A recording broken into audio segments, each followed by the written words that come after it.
हरे कृष्ण।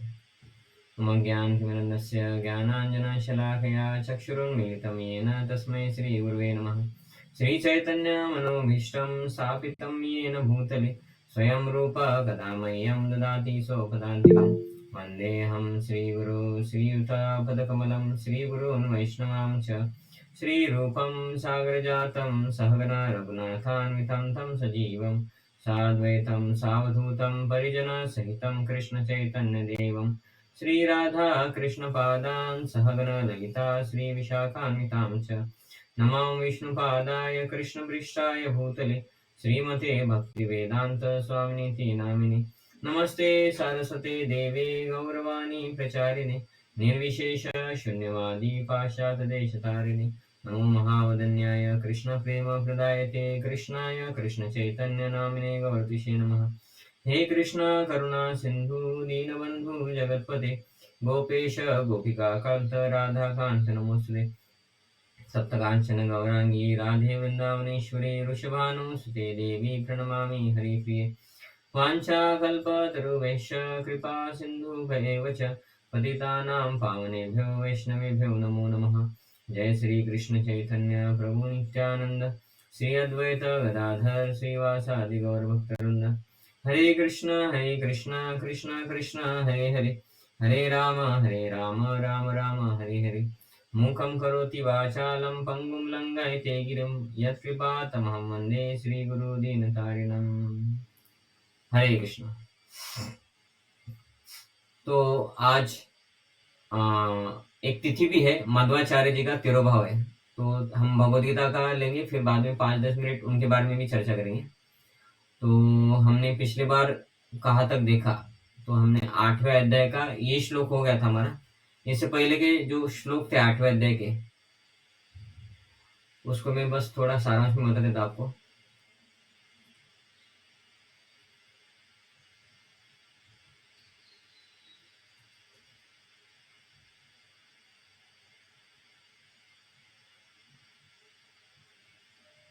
ये श्लोक हमने लिया था, अंतकाले च मामेव स्मरण मुक्त्वा कलेवरम यह प्रयति समद्भावम याति न अस्ति अत्र संशय। भगवान ईश्वर में बोल रहे हैं कि अंतकाल मरते वक्त अगर माम एव भगवान का कोई अगर स्मरण करके शरीर त्यागता है तो क्या होता है, मद भावम याति, वो भगवान के धाम जाता है, भगवान का भाव प्राप्त होता है, मतलब भगवान के धाम चला जाता है। मतलब मरते वक्त भगवान का नाम याद होना चाहिए, तो लेकिन याद करने के लिए मरते वक्त कैसे आएगा, तो जीवन भर प्रैक्टिस करना पड़ेगा। तो ये हमने देखा था कि जीवन भर प्रैक्टिस करेंगे तो मरते वक्त भगवान का नाम आएगा, अंतकाल, है ना। मतलब क्या है, मरते वक्त हम कृष्ण भावनामृत रहेंगे, और फिर कृष्ण भावनामृत रहेंगे तो फिर याद आएगा। नॉर्मली लोग जीवन भर भौतिक भावनामृत रहते हैं, इसलिए अंतकाल मरते वक्त क्या होता है, भौतिक ही याद आता है, इसलिए उनको भगवत धाम नहीं मिलता है। वो कुत्ता बिल्ली उनके जैसा स्मरण है उसके हिसाब से उनको जीवन प्राप्त होता है। और वो बताने के लिए दूसरा श्लोक हमने पढ़ा था कि यम यम वापि स्मरण भावम त्यजते अंत्य कलेवरम, कि शरीर त्यागते वक्त अगर भगवान का भाव है तो भगवान धाम जाएगा, और अगर शरीर त्यागते वक्त अलग अलग भाव होगा तो क्या होगा, तो उसके लिए श्लोक है कि यम यम वापि, जैसे जैसा भाव होगा वैसे स्मरण आएगा शरीर त्यागते वक्त, और क्या होगा, तम तम वैसा वैसा उसको नेक्स्ट जन्म मिलेगा, है ना। मतलब क्या है, गारंटी है कि भौतिक भावना होंगी जीवन भर तो भौतिक भाव या भौतिक याद आएंगी, और जो याद आएगा उसके हिसाब से फिर अगला जीवन हमारा तय होगा। उसके बाद हमने ये देखा था कि तस्मात् सर्वेषु कालेषु माम अनुस्मरेत् च, इधर अर्जुन को भगवान बोल रहे इसलिए क्या है, माम अनुस्मर, मेरा स्मरण करो, और युद्ध च, मतलब क्या है, तुम तुम्हारे काम करो लेकिन मेरा स्मरण करो। तो अर्जुन के लिए उसका जॉब क्या था, युद्ध। तो अर्जुन के लिए बोल रहे तुम तुम्हारा काम करो लेकिन काम करते हुए भी मेरा स्मरण करो। तो हमारे लिए क्या है, तुम तुम्हारा काम करो लेकिन तुम्हारा काम करते हुए मेरा स्मरण करो, है ना। उससे क्या होगा, तो बोलते कब कब करना है, बोलते तस्मात् सर्वेषु कालेषु, सर्वेषु मतलब हर समय भगवान का स्मरण करना है। लेकिन हर समय, हम तो कुछ समय जॉब पे रहेंगे, हर वक्त थोड़ी ना माला करेंगे या कथा में बैठेंगे। तो इधर वो बोल रहे कि नहीं, हर समय भगवान का नाम याद करना मतलब क्या है, पहले जीवन में तो 16 माला जब करके बैठ के टाइम निकालना पड़ेगा, फिर बाद में प्रवचन सुनना, कीर्तन सुनना, भगवान को भोग लगा के खाना, तो ये कृष्ण भावना हमारा जीवन हो गया। बाहर कुछ नहीं खाना है तो वो बोलेंगे नहीं, क्यों खाना नहीं है? क्योंकि वो माला नहीं की है, 16 माला नहीं करते, हरे कृष्णा नहीं करते, तो हरे कृष्णा याद आ गया। ऐसा जीवन रहेगा। और जब जॉब पे रहेंगे तो भी ये भावना रहेगा कि ये सब कुछ भगवान ने दिया है, मैं जो कर रहा हूँ ये मेरे घर गृहस्थी के लिए कर रहा हूँ, लेकिन मेन उद्देश्य घर गृहस्थी चलाना नहीं है, ये साइड उद्देश्य है। मेन उद्देश्य है भगवत प्राप्ति। मनुष्य जीवन का गोल क्या है? भगवत प्राप्ति। वो भगवत प्राप्ति करते वक्त हमें शरीर दिया है तो खाना पड़ेगा, है ना, सोना भी पड़ेगा, संडास है तो संडास करने भी जाना पड़ेगा, ये तो भौतिक हो गया। वैसे घर गृहस्थी भी भौतिक हो गया, लेकिन ये भी करना पड़ेगा, जैसे खाना खा रहे सोना कर रहे, है ना। लेकिन क्या है, वो करते वक्त भी माम अनुस्मर युद्ध, आपका जो भी काम कर रहे हैं आप, वो करते वक्त भगवान का अनुस्मर युद्ध करना है। कि गोल क्या है? भगवत धाम जाना। उसके हिसाब से जिधर समय मिला उधर टाइम पास नहीं करेंगे। उधर जॉब पे भी अगर समय मिलता है, या अभी आप दोनों तो जॉब नहीं कर रहे होंगे, है ना, लेकिन जो भी जॉब करता है तो समय मिलता है तो भगवान का स्मरण करना चाहिए। या उधर तो डायरेक्ट माला नहीं कर सकते, कुछ पुस्तक किताब पढ़ सकते हैं, या मोबाइल पे कुछ वीडियो देख सकते हैं। इधर उधर का मत देखो, कुछ नहीं तो अपना जॉब का काम करो, है ना। नहीं तो जॉब पे टाइम मिलता है तो लोग फिर व्हाट्सएप देखेंगे, न्यूज पढ़ने जाएंगे, इधर उधर की गप्पा करेंगे, वो मत करो। भगवान बोले माँ मन स्मरण, वो समय फालतू में देने से अच्छा उस समय भी तुम भक्ति करो, जॉब पे रहते तो भी। तो तब भी क्या होगा? मई अर्पित मनोबुद्धि माँ मय में ऐसे संशय, ऐसा करोगे तो तुम मुझे प्राप्त होंगे, है ना, निश्चित रूप से मुझे प्राप्त करोगे, ऐसा बोले। तो ठीक है, यहाँ तक हमने पढ़ लिया था। अभी इसके बाद जो श्लोक है हमारा आज का, वो है 15 नंबर श्लोक, 8वें अध्याय का 15 नंबर श्लोक।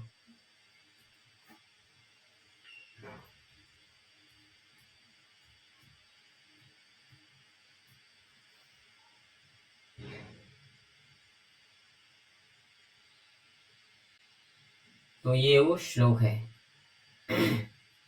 मामुपेत्य पुनर्जन्म दुःखालयम शाश्वतम नाप्नुवन्ति महात्मानं संसिद्धिं परमां गता। तो इसका अनुवाद ऐसा होता है कि माम उपेत्य मतलब मुझे प्राप्त करके, है ना, महात्मान मतलब महापुरुष ने, जो भक्ति योगी है, कभी भी दुखों से पूर्ण इस अनित्य जगत में नहीं लौटते, क्योंकि उन्हें परम सिद्धि प्राप्त हो चुकी है। मतलब क्या है? वो बोल रहे कि जो कोई भगवान के भक्त है, भक्ति योग किया है, वो क्या है, वो भगवान के धाम चले गए, वो फिर से इधर वापस नहीं आए। तो ये जीवन की उपमा, ये जगत की उपमा भगवान बोल रहे हैं कि ये जो भौतिक जगत है, फिर आप किधर भी रहो, इंडिया में रहो, पाकिस्तान में रहो, अमेरिका में रहो, लेकिन ये क्या है? तो बोलते दुखालयम अशाश्वतम। दुखालय मतलब दुखों का आलय, है ना, दुखों का स्थान है। जैसे कि हिमालय मतलब उधर हिम ही हिम मिलता है, और पुस्तकालय मतलब उधर पुस्तकें ही पुस्तकें मिलेंगे, शौचालय मतलब उधर गंदगी ही गंदगी मिलेगी। वैसे ये दुखालय है, इधर क्या है? दुख ही दुख मिलेंगे। तो भगवान ने तैयार किया और ये जगत का नाम दिया। बोलती ये क्या है? तो बोलती है दुख का आलय है। इधर दुख आतस यतस रातिल, आते ही रहेंगे। तो इधर दुख आते ही रहेंगे मतलब क्या है? मैक्सिमम दुख रहेंगे, है ना। और अशाश्वत, ये जीवन क्षणिक है। इधर सुखी बनने के लिए ये कमाएंगे तो सुखी होगा, ये करेंगे तो ये होगा, ये करके वो करेंगे, है ना। लेकिन ये जीवन ही अशाश्वत है कि सब जीवन भौतिक ऐशो आराम के लिए, कमाई करने के लिए और एंजॉय करने के लिए गमाया, और एक दिन मृत्यु आ गया, भक्ति किया ही नहीं, या भक्ति किया तो कम कम किया, तो फिर जब मृत्यु आएगा तब क्या होगा? तो भक्ति किया नहीं तो अगला जीवन मनुष्य जन्म भी नहीं मिलेगा, कि ये इस जन्म में जितना मेहनत करके प्राप्त किया वो भी नष्ट हो गया, भक्ति नहीं किया तो मनुष्य जन्म नहीं मिलेगा। अभी 84 लाख योनि तक जीवन का समय व्यर्थ होने वाला है। उससे अच्छा है इधर बेसिक चीज जितना चाहिए, खाना पीना रहना, है ना, रोटी कपड़ा मकान के लिए जितना बेसिक है उतना करना है। बाकी मैक्सिमम समय जीवन का उद्देश्य है भगवत प्राप्ति, उसके लिए करना है।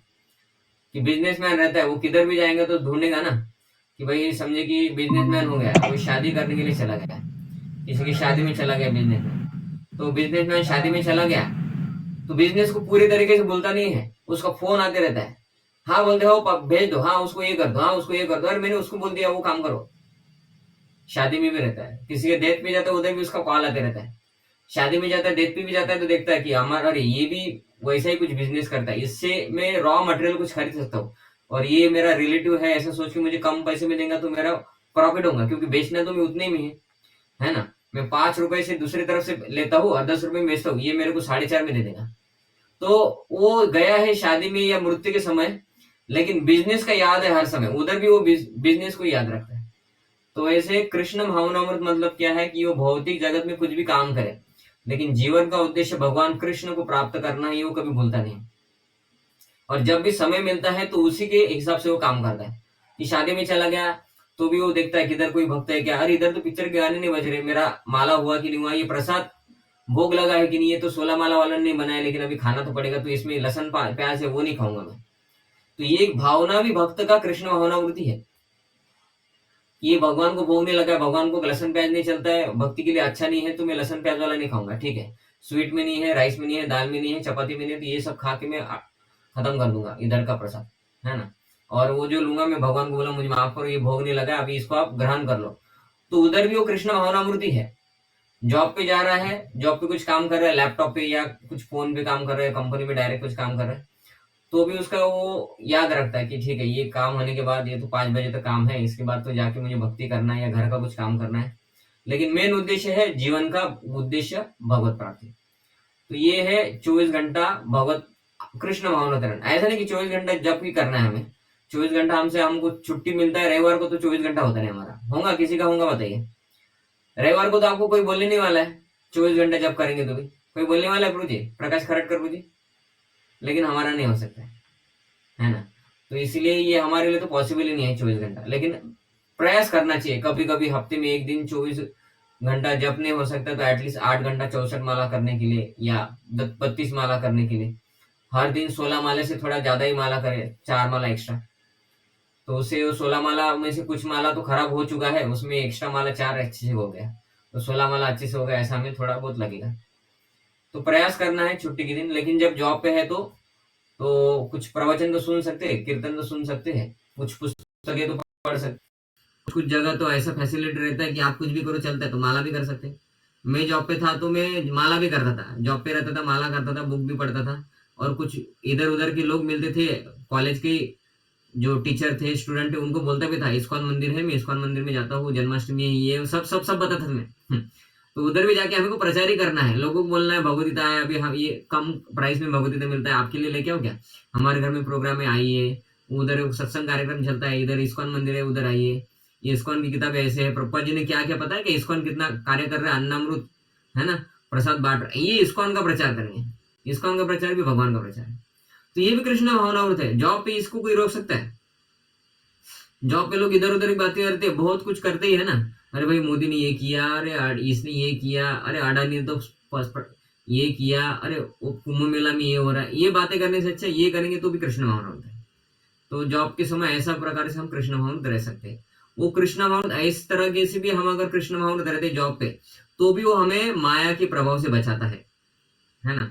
इसलिए भगवान बोल रहे कि ये भौतिक जगत में पैसे के लिए मत करो, क्योंकि ये तो अशाश्वत है, भक्ति के लिए करो, क्योंकि भक्ति शाश्वत है, अगले जीवन में भी भक्ति काम आएगा।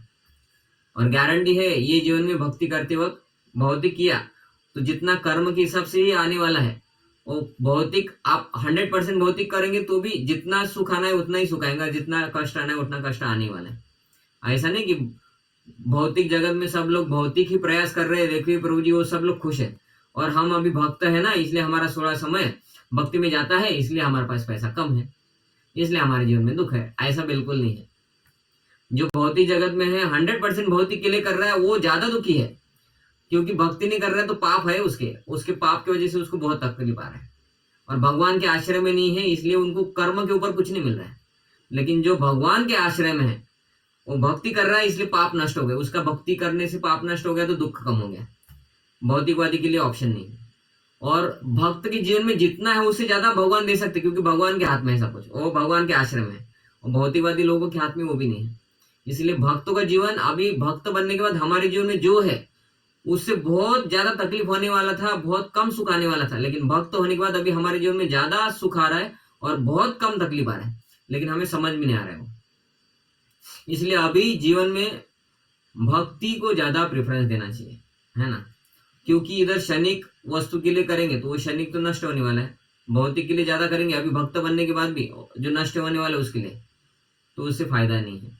इसलिए भगवान बोलते कि भक्ति योग से क्या होगा कि ये अनित्य जगत जो दुखों का आलय है वहां से हम भगवत धाम जाएंगे और वापस इधर नहीं आएंगे। और जो भौतिकवादी लोग हैं या जो भक्त भी है, ज्यादा भौतिक में ही पड़े हैं लेकिन खुद को भक्त बोलते हैं हम, तो भी उनको बार बार जन्म लेना ही पड़ेगा, क्योंकि उनका भक्ति भगवान के प्रति नहीं है तो भगवान के धाम नहीं जा सकते। हालांकि वो सकाम कर्मी है या धार्मिक है। हाँ, हम भी कृष्ण के भक्त हैं, हमारे घर में लड्डू गोपाल है, हम ठाकुर जी की पूजा करते हैं, ये करते वो करते, लहसुन प्याज भी नहीं खाते, नॉनवेज भी नहीं खाते, हरिनाम भी करते हैं, तो भी भौतिकता ज्यादा है ना, वो भगवान धाम नहीं जा सकते।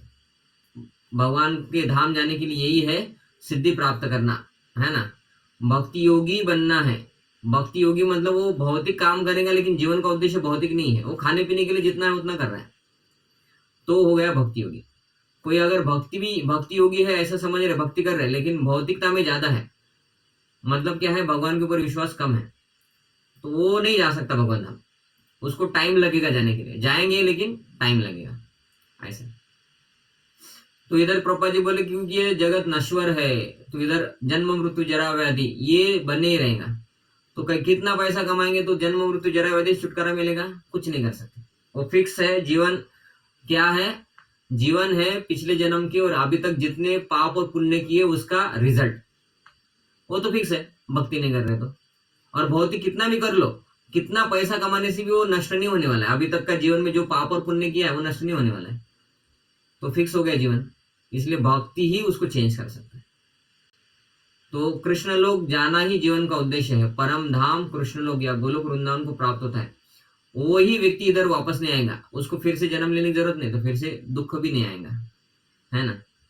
तो इसलिए महात्मा मतलब क्या है, अनुभव सिद्ध भक्तों से दिव्य संदेश प्राप्त करते हैं और इस प्रकार वे धीरे धीरे कृष्ण मार्ग में भक्ति विकसित करते हैं और दिव्य सेवा में इतने लीन हो जाते हैं कि वे न तो किसी भौतिक लोक में जाना चाहते हैं, यहाँ तक कि न ही वे किसी आध्यात्मिक लोक में भी जाना चाहते हैं। कि भक्ति करने से उनका इतना धीरे धीरे भक्ति होगा, एकदम से भी नहीं होगा, लेकिन जीवन का उद्देश्य तो पता होना चाहिए, है ना, उसके लिए एकदम से नहीं होगा तो धीरे धीरे होगा, लेकिन जीवन का उद्देश्य भगवत धाम जाना है और भगवत धाम जाना है, भगवान के ऊपर आश्रय है, ये भी पता होना चाहिए। लेकिन वो कब पता होगा, दिव्य संदेश भक्तों से सुनेंगे तो, है ना, बार बार भक्तों से सुनेंगे तो ये बार बार प्रवचन कीर्तन जितने भी होते हैं सुनना ही चाहिए, सुनते रहना चाहिए, है ना। मैं पहले भी बता चुका हूँ, जब भी समय मिलता है, घर में कुकिंग करते वक्त, प्रसाद खाते वक्त, है ना, नहाते वक्त, सोने से पहले, जॉब पे जाते वक्त, अगर ट्रैवलिंग कर रहे किसी एक जगह से दूसरी जगह, तब ये हर समय मोबाइल कान में रख के, है ना, क्योंकि कान में रख दे तो बाहर का आवाज बंद हो जाता है और फिर अपना हम हियरिंग कर सकते हैं मोबाइल में भी। तो हर समय हियरिंग करने से क्या होगा, ज्यादा से ज्यादा आध्यात्मिक जाएगा तो हमारा आध्यात्मिक के ऊपर भरोसा जागृत होगा। नॉर्मली हमारा बचपन से अभी तक क्या हुआ है, ज्यादा से ज्यादा हमारे कान में गया है भौतिक, पैसे से सब कुछ होता है, पैसे से सब कुछ होता है, पैसे से सब कुछ होता है, इसलिए क्या हो गया, वो भावना ज्यादा है। तो अभी आध्यात्मिक भावना बनाने के लिए क्या है कि ये कानों से ज्यादा हियरिंग करना है, बहुत सुनना पड़ेगा, बहुत सुनना पड़ेगा, जहां समय मिला वहां टाइम वेस्ट करना ही नहीं है। हमारा मोबाइल से प्रवचन कीर्तन कुछ ना कुछ चालू रहना ही चाहिए, है ना। बाहर के लोगों को गलत लगता है तो ब्लूटूथ ईयरफोन लगो, ब्लूटूथ ईयरफोन लगाए तो किसी को गलत नहीं लगता है, और ब्लूटूथ ईयरफोन पे हम हमारा प्रवचन कीर्तन जो भी है सुन सकते हैं। 24 घंटे तो प्रवचन भी नहीं सुन सकते, तो थोड़ी देर में कीर्तन सुन लो, है ना। अभी कीर्तन सुनने से भी बोर हो रहा है और प्रवचन भी सुनना है और उससे बोर हो रहा है, तो हमारे इसमें बहुत सारे अच्छे अच्छे स्पीकर्स हैं, अमोघ लीला प्रभु, राधेश्याम प्रभु, बहुत अच्छे से बोलते हो फिलोसॉफी और बिना डिविएशन बोलते हैं, इधर उधर का बात नहीं करते, लेकिन उनका प्रवचन सुनने में भी अच्छा लगता है। तो जब बोर हो रहा है तब ऐसे भक्तों से सुनो जो बोर नहीं होता है उनका प्रवचन, है ना, अमोघ लीला प्रभु, राधेश्याम प्रभु ऐसे। और जब एक फिक्स समय होना चाहिए तब तो सुनना ही चाहिए, एक फिक्स काल होना चाहिए, उतना समय तो सुनना चाहिए कि रोज 1 घंटा तो सुनना होना ही चाहिए नोट्स के साथ, और एक्स्ट्रा फिर बाकी। तो उससे क्या होगा, धीरे धीरे हम अभी कृष्ण भावनावृत नहीं है कि कोई ब्रह्मचारी बन गया, लाल कपड़े पहन लिया, मतलब क्या कृष्ण भावना भावित हो गया क्या, नहीं, वो कृष्ण भावना भावित नहीं हुआ अभी भी, है ना। वो प्रयत्न कर रहा है, अभी भी प्रयत्न कर रहा है, विकसित हो रहा है, धीरे धीरे उसका कृष्ण भावनावृत बढ़ ही रहा है। ऐसा नहीं कि वो 100% कृष्ण को याद करता नहीं है, वो प्रवचन कर रहा है तो प्रवचन के वक्त भी उसको पूरा तरीके से कृष्ण नहीं याद आएगा, है ना। लेकिन क्या है, ये सुनना है, प्रवचन करना है, लोगों को बताना है, ये हमें ज्यादा से ज्यादा शुद्ध करता है, इसलिए ये सब कुछ करते हैं। तो इससे क्या होगा, वो स्वर्ग लोग भी नहीं जाना चाहते, यहाँ तक कि वैकुंठ में भी अलग किसी जगह नहीं जाना चाहते। ठीक है भाई, हमें वैकुंठ में किधर भी फेंक दो मरने के बाद, क्योंकि उधर तो दुख नहीं है, वो तो सुखालय है, नहीं, वो भी बोलता है मेरे को कृष्ण धाम ही जाना है ना। और ये जो चैतन्य महाप्रभु का जो संप्रदाय है, कृष्ण धाम देने के लिए है, गोलोक वृंदावन देने के लिए है ना। तो ये भक्त कृष्ण भावना में जीवन की परम सिद्धि प्राप्त करते हैं। कौन? तो इधर बोल रहे कि जो लोग सगुणवादी, इस श्लोक में भगवान कृष्ण के सगुणवादी भक्तों का विशेष रूप से उल्लेख किया है। जो भगवान की सगुण भक्ति करते हैं वही सर्वोच्च आत्मा है। निर्गुण भक्ति करने वाले भगवान के धाम नहीं जाते, क्योंकि उनका उद्देश्य निर्गुण है, वो तो ब्रह्म ज्योति में भी नहीं जाते, है ना। लेकिन सगुण भक्ति वाले को भगवत धाम मिल सकता है। आगे का श्लोक है आ ब्रह्म भुवनालोका। तो भगवत धाम क्यों जाना है, क्यों नहीं इसी जगत, इसी जीवन में तो बहुत सारे लोग है ना भाई। पृथ्वी है, पृथ्वी के ऊपर स्वर्ग है, स्वर्ग में देखो कितना आनंद है। उधर ऐसा शरीर मिलता है कि वो देवी देवता के 100 साल बहुत लंबे होते हैं। हमारा एक दिन उनके 12 घंटे, हमारा 6 महीना, सॉरी हमारा 6 महीना उनके 12 घंटे होते हैं। उनका एक दिन हमारा 1 साल, ऐसे 100 साल जीते हो, मतलब कितना लंबा आयुष्य है, बहुत लंबा आयुष्य है। उनका शरीर बुढ़ापा नहीं होता है, उनका बीमारी नहीं होती है कि स्वर्ग में बीमार हो गए कोई, ऐसा कभी कहीं नहीं रहता है कि बीमार हो गए करके। उनको टॉयलेट, पसीना, ये वो ऐसे चीज नहीं होते। थोड़ा कभी कभी पसीना वसीना आ जाता है, लेकिन टॉयलेट नहीं होता है उधर, टॉयलेट बाथरूम ये सब नहीं रहता है। और अप्सराएं रहती है, खाने का एकदम ऑर्गेनिक शुद्ध शाकाहारी सब कुछ एकदम। बासमती राइस तो ओरिजिनल बासमती राइस रहता है, उसका सुगंध आता है, वो है ना। जो भी बनता है दूध, ये वो, पनीर, मक्खन, सब कुछ एकदम हाई क्वालिटी। खाने का भी सुख है, शरीर का भी सुख है। अप्सराएं रहती है, देवता रहते हैं, वो एक एक 2 2 3 3 अप्सराओं के साथ भी संग करेंगे तो उनको पाप नहीं लगता है, और उनका शरीर को व्याधि नहीं आता है, उनको एड्स वगैरह कुछ नहीं होता है। तो फिर उधर जाएंगे ऐसा लोगों को लगता है, लेकिन उधर भी नॉर्मली नहीं जा सकते हम, उसके लिए भी बहुत सारा क्वालिफिकेशन है। तो स्वर्ग में भी लेकिन हमको जाने का उद्देश्य नहीं बनाना है, जीवन का उद्देश्य स्वर्ग जाना नहीं, क्योंकि उनका 100 साल भी जन्म नष्ट हो जाता है। उसके बाद फिर ब्रह्मलोक, सत्यलोक, उधर तो देवी देवता से भी ज्यादा जीवन जीते हैं लोग, और उधर लोग तपस्या करते हैं सत्यलोक में, लेकिन उधर भी नहीं जाना है। उसके लिए ये श्लोक है आ ब्रह्म भुवना लोका पुनरावर्तिन अर्जुन माम वेत्ते तु कौन्तेय पुनर्जन्म न विद्यते। तो बोल रहे कि तुम किधर भी जाओ, है ना, इस जगत में सर्वोच्च लोक से लेकर, मतलब क्या है, सर्वोच्च लोक क्या है, ब्रह्मलोक। आ ब्रह्म भुवना, ब्रह्म लोक से लेकर निम्न तक, निम्न तक मतलब ये जगत में 14 भुवन है। सबसे ऊपर ब्रह्मलोक है ना, तपलोक, महालोक, ऐसे करते स्वर्ग, स्वर्ग के बाद पृथ्वी, पृथ्वी के नीचे भी और 7 प्लैनेट्स है, आताल, वितल, तलातल, सुतल, महातल, रसातल, पाताल, ये सब। तो ये सबसे ऊपर ब्रह्मलोक, सबसे नीचे पाताल। तो इस जगत में सबसे ऊपर ब्रह्मलोक से सबसे निम्नतर मतलब पाताल लोक तक सब कुछ दुख के घर है, किधर भी सुख नहीं है। ऐसा नहीं कि पृथ्वी से स्वर्ग लोग जाएंगे, स्वर्गीय है ना, कैलाशवासी नहीं होता है, उधर भी दुख है बोल रहे हैं। जहां जन्म तथा मरण का चक्कर चलता ही रहता है। क्यों चलता रहता है? क्योंकि इंद्र का पोष भी पॉसिबल नहीं है, वो 100 साल तक जिएगा, उसके बाद वो मर जाएगा, उसको दूसरे को इंद्र बनाते हैं। और ब्रह्मा जी भी 100 साल तक ही जीवन है, ये ब्रह्मा जी चले जाएंगे, दूसरे ब्रह्मा जाएंगे। तो हर जगह पे लाइफ चेंज होने वाला है, जीवन मृत्यु है, लेकिन उधर भी दुख है ना। इंद्र का पोस्ट स्वर्गलोक का राजा बनने के बाद भी कितने सारे राक्षस आक्रमण करते हैं। रावण आक्रमण करता है, कुंभकर्ण करता है, हिरण्यकशिपु करता है, हिरण्याक्ष करता है ना। वो मेघनाथ कभी आक्रमण करता है, वो वृत्रासुर करता है, कितने सारे राक्षस आक्रमण करते हैं। कभी कभी इंद्र को श्राप मिलता है, उसको डुक्कर होना पड़ता है, कभी कभी इंद्र को कुत्ता होना पड़ता है, क्या क्या होना पड़ता है। तो ये राजा की परिस्थिति है, स्वर्गलोक के राजा की। तो स्वर्गलोक में दुख है या सुख है? फिर उधर भी दुख है बोलते, किधर भी जाओ दुख है ही। किंतु है कुंती पुत्र, इसलिए तुमको क्या है, मेरे धाम को वापस आना है, फिर कभी तुम्हें जन्म नहीं मिलेगा।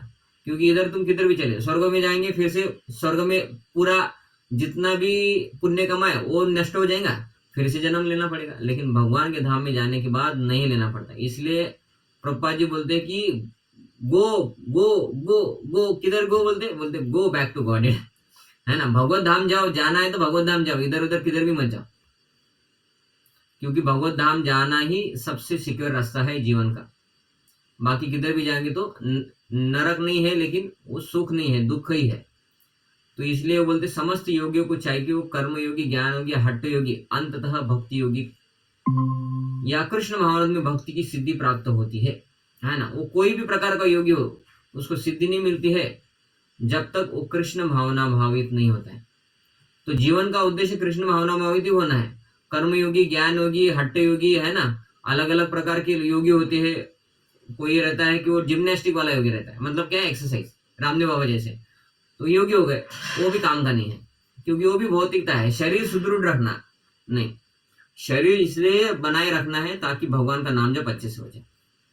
तो वो बताएंगे नहीं, बस व्यायाम करो बोलते हैं, सांस अंदर लो बाहर लो, हा हा ही हु, उससे करो, बस हो गया। उससे क्या होगा, उससे तो मरने वाले हैं। एक्सरसाइज करने से जीवन में सुख और दुख चेंज होता है, ऐसा किधर भी नहीं लिखा है शास्त्रों में, है ना। तो एक्सरसाइज भी करेंगे तो भी जीवन में क्या होगा, थोड़ी देर के लिए बॉडी अच्छा रहेगा, लेकिन दुख वो आने ही वाला है। वो कितना बॉडी बिल्डर होगा तो भी उसको दुख आने वाला है ना। दुख को कोई रोक नहीं सकता। तो इसलिए कौन सा योगी बनना है, बोलते भक्ति योगी ही बनना है अंततः। और वो भक्ति योगी भी सब कुछ करता है। ऐसा है कि भक्ति योगी फिर एक्सरसाइज नहीं करता है, नहीं, वो भी एक्सरसाइज करता है शरीर तंदुरुस्त रखने के लिए, वो भी पैसे कमाता है फैमिली मेंटेनेंस करने के लिए, वो भी कपड़े पहनता है, खाना खाता है, सोता है, वो भी घूमने जाता है, लेकिन उनका सब कुछ आध्यात्मिक रहता है। खाना खाएंगे तो प्रसाद खाएंगे, एक्सरसाइज करेंगे तो ताकि शरीर में व्याधि है कुछ, तो ये शरीर का व्याधि कम तकलीफ देगा, तो उससे जब अच्छा होगा शरीर अच्छा रहेगा, और जब अच्छा होगा तो अपने आप तकलीफें कम होंगी।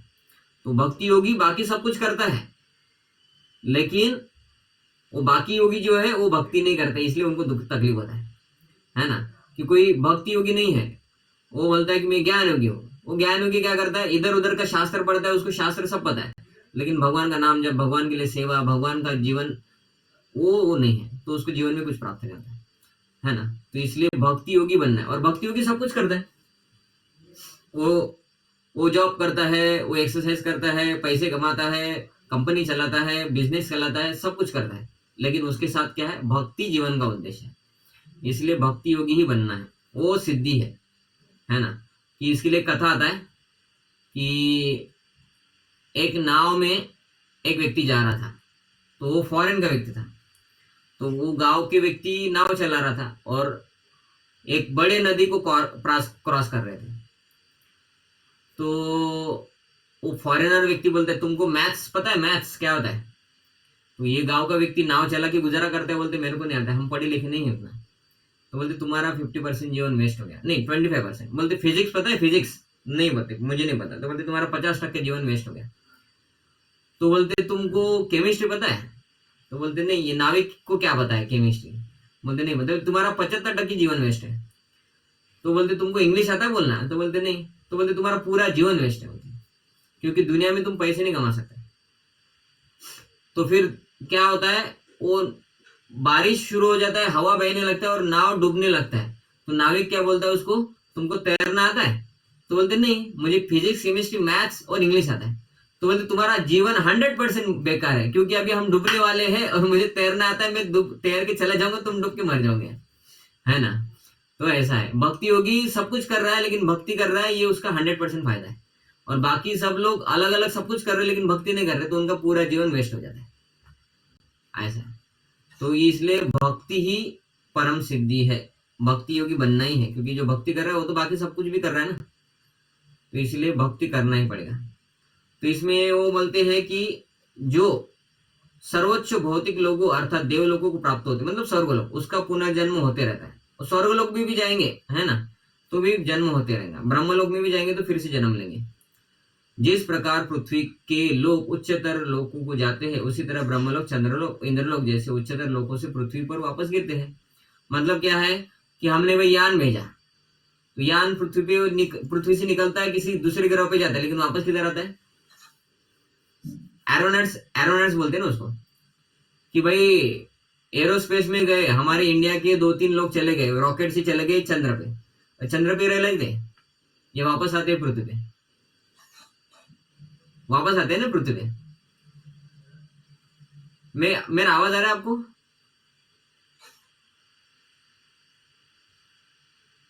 आ रहा है ना? आ हाँ रहा हाँ हाँ, वापस पृथ्वी पे आते हैं ना। आता है। तो वैसे ही क्या होता है कि ये लोग किधर भी जाए, पुण्य कर्म करने से कोई चंद्रलोक चला गया, स्वर्गलोक चला गया, किधर भी जाए पुण्य कर्म खत्म हो गए, वापस पृथ्वी पे आ जाते हैं। फिर पृथ्वी पे उनको मनुष्य जन्म नहीं मिलता है, कुत्ता बिल्ली ये वो ऐसे जन्म मिलते हैं 84 लाख योनि। इसलिए क्या है, अलग अलग ब्रह्मलोक चंद्रलोक में भी चले गए तो भी वापस आना ही है। इसलिए छांदोग्य उपनिषद में पंचाग्नि विद्या ये अभी अलग है, लेकिन वो आगे बोलते कि किधर भी जाओ भगवत प्राप्ति होना ही चाहिए, नहीं तो फिर से जन्म लेना ही पड़ेगा। क्यों? क्योंकि ये जब इस भौतिक ब्रह्मांड का प्रलय होता है तो ब्रह्मा तथा कृष्ण भगवान में निरंतर प्रवृत्त उनके भक्त अपनी इच्छा अनुसार आध्यात्मिक ब्रह्मांड को तथा विशिष्ट वैकुंठ लोगों को भेज दिए जाते हैं।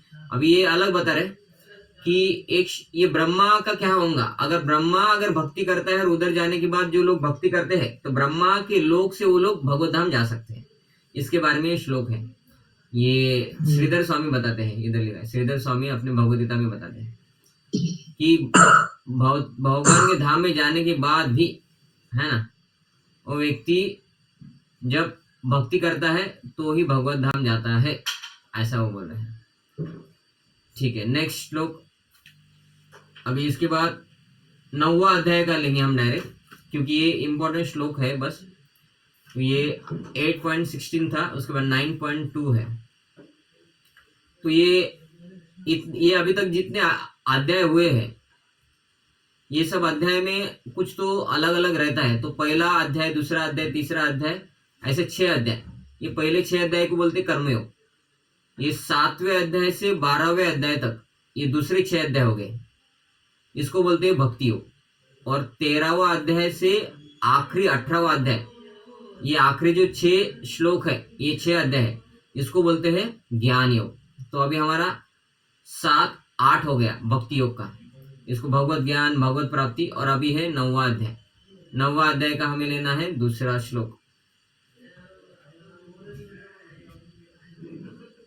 9वां अध्याय का दूसरा श्लोक। तो 9वें अध्याय का दूसरा जो श्लोक है, ये 9वें अध्याय का नाम ही है भक्ति। मतलब ये भक्ति के बारे में ज्यादा बोलता है, परम गुह्य ज्ञान, कि ये जो भक्ति का ज्ञान है ये परम गुह्य ज्ञान है, इसके गुह्य और कुछ नहीं है, उसके बारे में ये श्लोक है।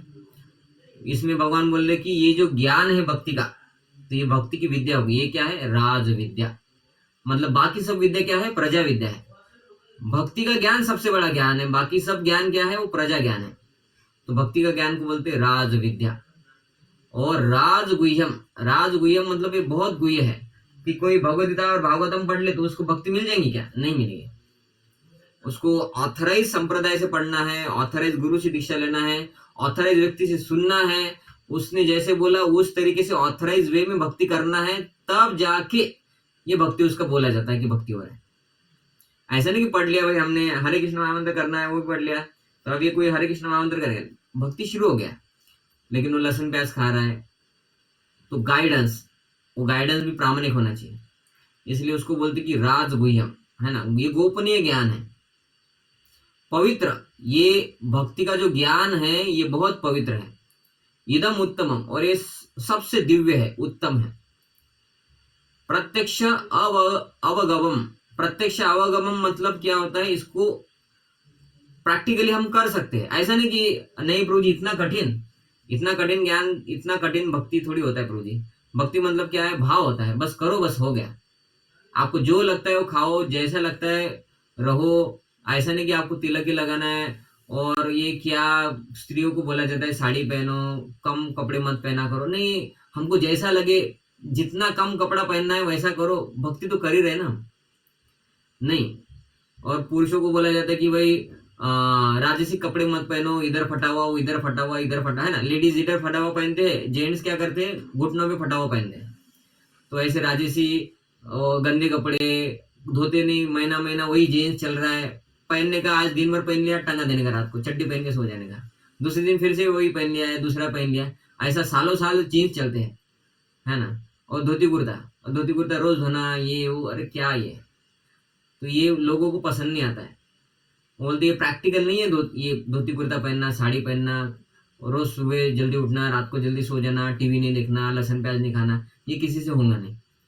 प्रभुपाद जी भाई फॉरेन गए थे ना, उनको लोग ऐसे बोल रहे थे कि अरे प्रभुपाद, है ना, आप फॉरेन में आ गए, इन लोगों को बोल रहे हैं नॉनवेज मत खाओ, दारू मत पियो, अवैध स्त्री पर संग मत करो, आपको आपको अगर इतना ही काम वासना है तो शादी कर लो। ये लोग कहाँ टिकेंगे बोलते हैं। आप खुद को, आपको धोती कुर्ता छोड़ के शर्ट पैंट पहनना पड़ेगा।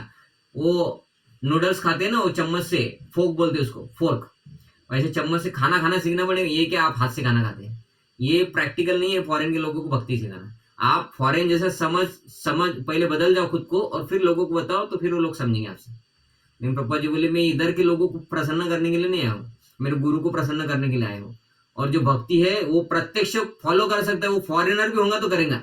वो इंडियन क्या, इंडियन लहसन प्याज नहीं छोड़ सकता ऐसा बोलते, फॉरेनर को भी लहसन प्याज छोड़ के दिखाऊंगा। प्रत्यक्ष है ये भक्ति, होता है सब कुछ। तो इसको बोलते हैं प्रत्यक्ष अवगमम। ये प्रत्यक्ष रूप में किया जाता है ना। धर्म्यम, ये सबसे बड़ा धर्म है, भक्ति करना सबसे बड़ा धर्म है। ये नहीं कि नहीं हमें ये कर रहा है वो करने। सुसुखम, भक्ति करने के लिए बहुत दुख लगता है ना, बहुत करते के लिए बोलते नहीं, ऐसा नहीं है। भक्ति करते वक्त आनंद भी तो आता है लोगों को। तो पहले आनंद क्यों आता है, क्योंकि सुख भी 3 प्रकार का होता है, सात्विक सुख, राजसिक सुख और तामसिक सुख। सात्विक सुख क्या है, जो शुरुआत में दुख लगता है लेकिन अंत में वो आनंद ही देता है और उसी से फायदा ज्यादा होता है। शुरुआत में दुख लगेगा, शुरुआत में विष जैसा लगेगा, लेकिन वही बाद में आनंद में परिवर्तन होकर वही आदमी का भला कर सकता है। उसको बोलते हैं सात्विक सुख। फॉर एग्जाम्पल, पढ़ाई करना, रोज स्कूल में जाना है, रोज होमवर्क करना है, ट्यूशन जाना है, ट्यूशन का भी होमवर्क करना है, वो एग्जाम आएंगे तो पढ़ाई करना है, वो मैच आएंगे तो भी नहीं देखना है, बच्चे खेलने के लिए जा रहे तो भी नहीं देखना है, बच्चे पिक्चर देखने के लिए जा रहे तो भी नहीं करना है, पढ़ाई ज्यादा करना है। ये तो दुख है, ये थोड़ी ना पॉसिबल है। नहीं, लेकिन जो सात्विक सुख है वो क्या है कि अभी पढ़ाई करो, पढ़ाई करो, इससे आगे जाके अच्छी जॉब मिलेगी। 1 लाख पर एनम का जॉब मिल सकता है लोगों को, है ना, और मिल रहा है ना। किसी को बोले कि प्रभु इतना पढ़ाई करो कि आपको सैलरी 1 लाख रुपए होना चाहिए, अरे इतना कहाँ मिलता है, हमको 10,000 मिल गए हो गया, 15-20,000, जैसा 30-35-40-50,000, 60,000, बस 1 लाख सैलरी के लिए कितना मेहनत करना पड़ेगा, इतना थोड़ी पॉसिबल है। कुछ ही लोग करते नहीं, लेकिन करते हैं ना लोग, उसको बोलते सात्विक। भविष्य में फायदा करेंगे, इसलिए अभी भक्ति में दुख हो रहा है लेकिन वो करेंगे लोग, उसको बोलते सात्विक सुख। तामसिक क्या है कि वो शुरुआत में सुख है बस, कि भाई अभी तो मजा है ना, मजा कर लो, है ना। तो शुरुआत में सुख है लेकिन बाद में नरक का रास्ता है, पाप करेंगे लोग वही राजसिक सुख में, और उससे उनको दुख ज्यादा आने वाला है। शुरुआत में थोड़ा सा सुख आएगा, बाद में दुखालय तो ज्यादा दुखी आएगा, उसको बोलते राजसिक। तामसिक क्या है, तामसिक उस शुरुआत से अंत तक विष ही विष है, तकलीफें ही तकलीफ है उनके जीवन में, उनको पता ही नहीं जीवन में क्या करना है, और सुख के पीछे लगते हैं, दुख ही प्राप्त होता है शुरुआत में भी और अंत में भी दुखी होता है। यह है तामसिक। तो ये सुखम भक्ति क्या है, सात्विक। शुरुआत में थोड़ा कठिन होता है क्योंकि हमारा आदत ही नहीं है ना, जल्दी सोना, जल्दी उठना, ये नहीं देखना है, वो नहीं देखना है, तो इसलिए शुरुआत में थोड़ा दुख होता है। लेकिन जब इसको फॉलो करते हैं अच्छे से भक्तों की संगति में, तो इससे जो सुख आता है व्यक्ति इसको छोड़ता ही नहीं फिर मरते दम तक। इसलिए जो इस्कॉन में एक बार कनेक्ट हो गया वो आखिरी मरते दम तक नहीं छोड़ता है। क्योंकि अगर भक्ति में अगर दुख है तो जो इस्कॉन में आ गया उसने छोड़ देना चाहिए 5-6 साल के बाद कि भाई बस हो गया, 2-4 साल हमने 16 माला कर लिया, लहसन प्याज छोड़ दिया, अभी इसमें सुख नहीं, अभी हम फिर से नॉनवेज खाएंगे, नहीं होता है। वो लोग जिसने शुरुआत में लहसन प्याज छोड़ दिया, चाय कॉफी छोड़ दिया और अच्छे से 16 माला कर रहा है, कुछ प्रवचन हियरिंग कर रहा है, वो एक बार टिक गया तो वो मरते दम तक टिकता है। क्यों, क्योंकि इसमें सुख है ना। तो ये प्रत्यक्ष कर सकते लोग और इसमें सुख है, ये बस ये श्लोक का अर्थ है। ये श्लोक इस प्रकार से, राज विद्या राजगुह्यम पवित्रम इदम उत्तमम प्रत्यक्षावगमम धर्मम सुसुखम कर्तव्यम। तो इसका अर्थ क्या है कि यह ज्ञान, कौन सा ज्ञान, ये भक्ति का ज्ञान, ये 9वां अध्याय है। 7, 8, 9, 10, 11, 12 ये 6 अध्याय भक्ति योग है। 9वां अध्याय के दूसरा श्लोक है। ये ज्ञान मतलब क्या, ये भक्ति का जो ज्ञान है ये सभी विद्याओं का राजा है। तो स्कूल में भी तो विद्या पढ़ाते हैं ना हमको, स्कूल का नाम क्या रहता है, विद्यालय, है ना। तो स्कूल का विद्या लेकिन वो राज विद्या नहीं है। राज विद्या क्या है? वो भक्ति का विद्या जो पढ़ाता है वो है राज विद्या। और एक्चुअली स्कूल में तो विद्या पढ़ाते ही नहीं है, क्योंकि विद्या मतलब जो आत्मा का ज्ञान है उसको बोलती विद्या। आत्मा के ज्ञान में भी सबसे टॉप है भक्ति वाली विद्या, इसीलिए उसको राज विद्या बोला जाता है। और स्कूल में तो आत्मा का ज्ञान पढ़ाते नहीं, इसलिए उसको विद्या नहीं बोलते, वो अविद्यालय है। अविद्या मतलब शरीर को ही सब कुछ समझना, पैसे को सब कुछ समझना, भौतिक जगत में जीना ही सब कुछ समझना, इसको बोलते हैं अविद्या। और स्कूल में क्या पढ़ाते हैं? वही पढ़ाते हैं, इसलिए वो विद्यालय नहीं है, वो महाविद्यालय भी नहीं है, वो सब कुछ है महा अविद्यालय और अविद्यालय, है ना, क्योंकि उसमें आत्मा के बारे में पढ़ाया नहीं जाता है, तो इसलिए वो विद्यालय नहीं है। और विद्या क्या है? हम शरीर नहीं, आत्मा ही विद्या हुई। उसमें भी राज विद्या क्या है? भक्ति ही राज विद्यालय है ना। हालांकि बहुत सारे आध्यात्मिक संस्था है, उनको पता है हम आत्मा है, नई जन्म होता है, ये होता है, वो होता है, सब कुछ करना है। अरे हरे कृष्ण महामंत्र जप करो, भगवान कृष्ण है उनकी भक्ति करो, भगवत धाम जाना है, ये नहीं करेंगे। तो उनके पास ज्ञान है, लेकिन विद्या है, लेकिन वो विद्या उनको ज्यादा फायदा नहीं करेंगे। उनको बहुत सारा जन्म और लेना पड़ेगा, और बहुत सारा जन्म लेना पड़ेगा। वो जब भक्ति में आएंगे तब जाके उनका जन्म मरण बंद हो जाएगा। तो भक्ति इसीलिए राज विद्या है। जब उनको पता चलता है भक्ति वो करते हैं, तो उनका जन्म मरण बंद होता है। इसलिए भक्ति को क्या बोला है? राज विद्या। ये विद्याओं का राजा है, जो समस्त रहस्यों में सर्वाधिक गोपनीय है। कि इतने सारे शास्त्रों में भक्ति लिखा है, कृष्ण का भक्ति लिखा है, कृष्ण भगवान लिखा है, लेकिन इतने सारे लोग हैं, इतने सारे धार्मिक संस्था है, वो शास्त्र पढ़ते हैं, लेकिन किसी को समझता नहीं कि भगवान कृष्ण है करके। ऐसा कैसा? क्योंकि भक्ति गोपनीय है, सेक्रेट है, सबको नहीं मिलता है। तो शास्त्र पढ़ेंगे लेकिन सबको भगवान कृष्ण का भक्ति नहीं मिलता है, इसलिए ये रहस्यमय है, सेक्रेट है, गोपनीय है। यह परम शुद्ध है ना। ये जो भक्ति है ये परम शुद्ध है, इसलिए जो भक्ति को फॉलो करता है वो शुद्ध बनता है, उसको अपने आप वैराग्य प्राप्त होता है। कि उसके पास समझे कि वो कोई तरुण व्यक्ति है और उसके पास फॉरेन की लड़की आ जाएंगी, बोलेंगे चलो हम घूमने जाएंगे, तो भी वो भक्ति कर रहा है, इसकी वजह से वो इतना शुद्ध हो गया कि बोलता है नहीं, हमको अवैध स्त्री पुरुष संग नहीं करना है। ये फायदा होता है भक्ति का। ये तो भौतिक में है नहीं। लोग तो राह देखते कि कभी किधर गोवा घूमने जाएंगे, है ना, और किसी फॉरेनर के साथ फिर उधर शादी कर लेंगे। फॉरेन में भी जाते लोग बोलते फॉरेनर के साथ शादी कर लेंगे, है ना, उधर फिर ग्रीन कार्ड मिल जाएगा। तो ये भौतिकवादी लोगों में तो अशुद्धि पहले से है, लेकिन जो भक्ति कर रहा है उसका मन शुद्ध होने लगता है। तो ये गारंटी है, क्योंकि भक्ति क्या है? भक्ति का ज्ञान परम शुद्ध है। और ये अभी भी देखा जाता है ना, कि जो लोग भक्ति कर रहे हैं उनका काम वासना कम कम होने लगता है। ये ऐसे कैसे कि इस्कॉन में लोग आते हैं अपने आप ये सब छोड़ दिए, और कुछ लोग तो ब्रह्मचारी भी बन रहे हैं। भौतिक जगत में तो ट्रेनिंग हुआ ही नहीं इन लोगों का ऐसा, इधर कैसे ऐसा हो रहा है? क्योंकि ये ज्ञान शुद्ध करने वाला है। और अभी देखा जाता है ना, हो रहा है ना ऐसा। क्यों? ये लोगों का क्वालिटी नहीं है कि वो ब्रह्मचारी बन रहे, ये ज्ञान का क्वालिटी है ना। तो इसलिए परम ज्ञान ही शुद्ध करता है, क्योंकि यह आत्मा की प्रत्यक्ष अनुभूति कराने वाला है। तो लोग बाकी बोलेंगे कि हम आत्मा हैं, लेकिन उनको बस थियोरेटिकली पता है। प्रैक्टिकली भक्त बनने के बाद उनको समझता है कि हम आत्मा है, एक अनुआत्मा, कृष्ण का नित्य दास, और हमें भगवान कृष्ण का भक्ति करना है। तो ये प्रत्यक्ष अनुभूति भक्ति जब हमारा करते हैं, बढ़ते हैं, उसमें समझ में आता है। बाकी लोगों को समझ में नहीं आता है। ज्ञान है, शास्त्रों का भी ज्ञान है, आध्यात्मिक संस्था है हमारा, है ना, और लेकिन वो भक्ति नहीं है, या भक्ति भी है लेकिन ऑथराइज भक्ति नहीं है।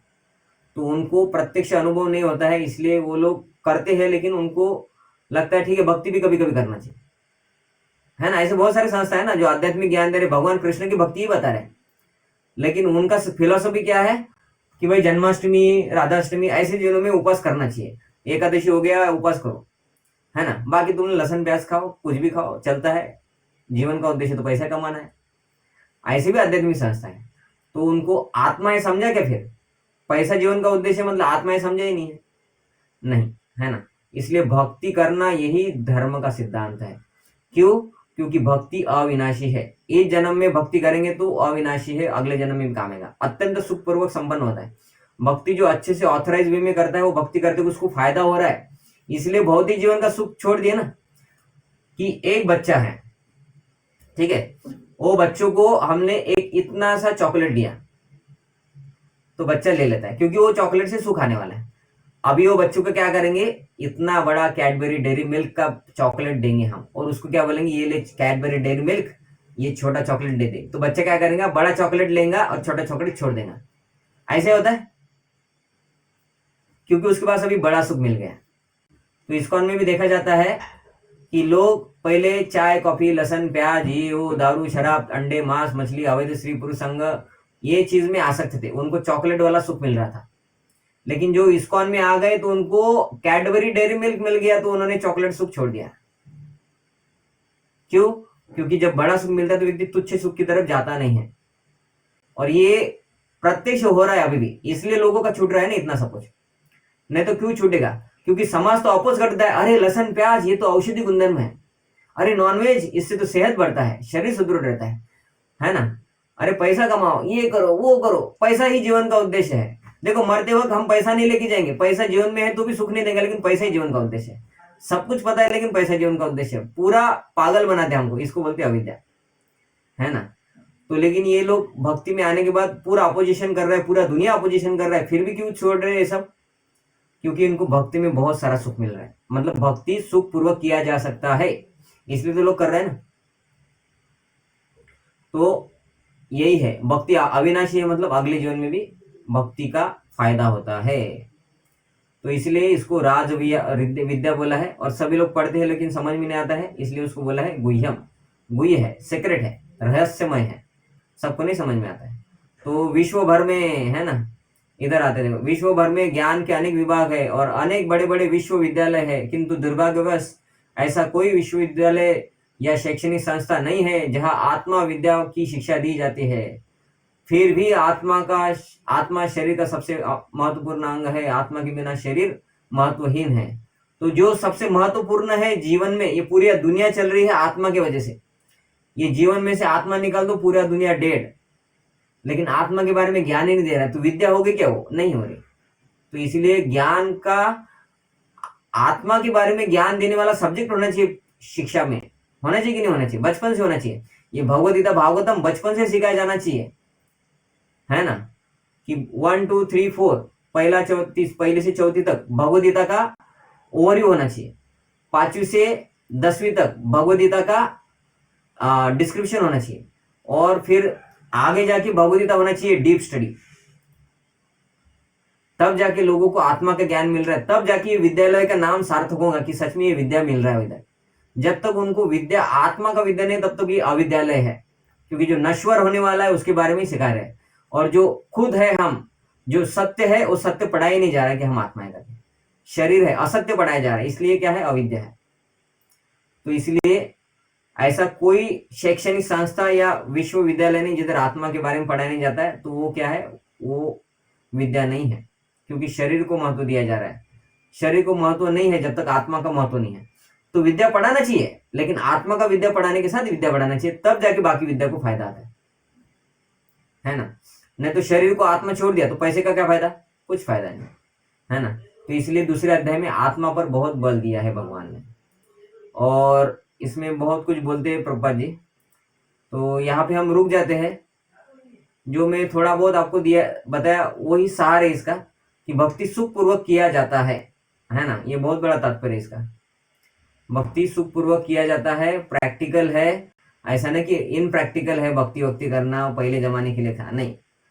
हर युग में भक्ति ही है।